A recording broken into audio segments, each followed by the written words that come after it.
今天给大家分享一道家庭版酱油炒饭的做法。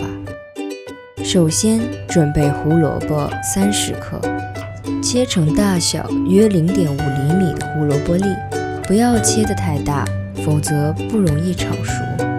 准备小葱15克，切成葱花备用。放点小葱可以使这碗炒饭更香更好吃。不喜欢吃葱的朋友也可以选择不放。碗中打入1个鸡蛋，大约50克，将鸡蛋打散。锅中倒入豆油20克，油温120摄氏度时，倒入刚刚打好的鸡蛋，大火翻炒20秒左右，将鸡蛋炒至5成熟。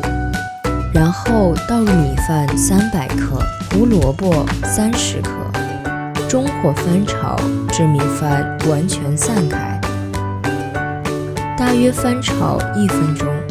如果米饭的水分较多，翻炒的时间也要增长一些，要注意火候的掌握。